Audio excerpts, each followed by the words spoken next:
This company makes its frozen fries from russet potatoes. Russets are oval, so they produce longer fries than a rounder-shaped variety would. Russets are also sufficiently crunchy when fried, and their lower than average sugar content means their flesh stays white longer.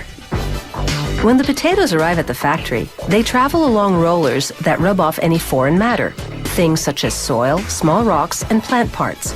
The rollers also scrape off the eyes.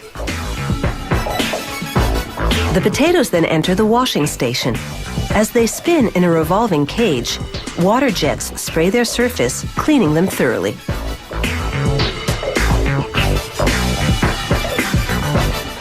Next stop, a sorting machine that divides the potatoes by size. It's made up of successive levels of vibrating grids.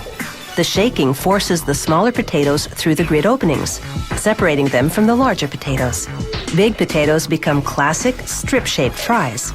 Small ones become ring-shaped or cube-shaped fries.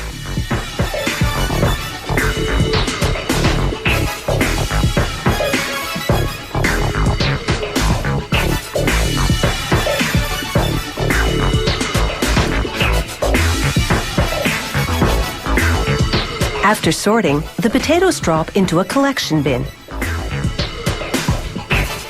Once full, it releases the potatoes into a giant steamer.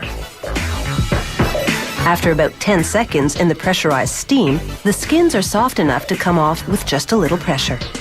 That happens next in this machine, called the peeler. It looks like a giant clothes dryer, except that the drum is lined with brushes.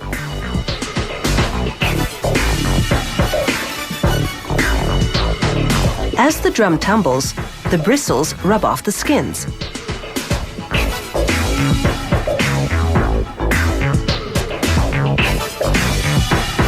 As the skinless potatoes exit the peeler, workers inspect them, tossing any that have green or rotten parts or pieces of skin still stuck to them. The type of fries in production determines which of two systems to do the chopping. A series of rotary mechanical slicers, or a hydraulic system in which running water thrusts the potatoes against cutting blades.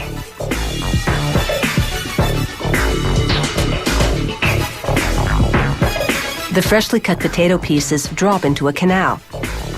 Flowing water transports them to a conveyor belt that will move them through the next phases.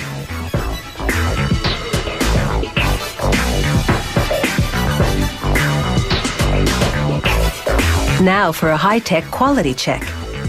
Each and every piece passes by a camera in which a computer analyzes size and color. Any substandard fry to be is flagged and an air jet blows it off the production line. The good pieces fall into a water tank. As they soak, sugar leaches out of the flesh so that they'll all turn out the same color once they're cooked. Then, a process known as blanching. The pieces go into hot water, then cold water. This firms up the flesh and makes the potato flavor more pronounced. Then it's into the fryer. The potatoes cook for about 2 minutes in non-hydrogenated vegetable oil. As the French fries leave the fryer, excess oil drains down through holes in the conveyor belt to a collection pan below. The fries now pass through the freezer area, which is between -15 and -25 degrees Celsius. They take about 10 minutes to freeze. Once they do, an oscillating conveyor belt deposits them into chutes. Each chute has a built-in scale set to the package weight, which for this production run is 4 kilograms. Once that quantity accumulates, the bottom of the chute opens and the fries drop into a plastic bag. All the customer has to do is drop these frozen French fries into boiling oil for 2 to 3 minutes, and they're ready to serve.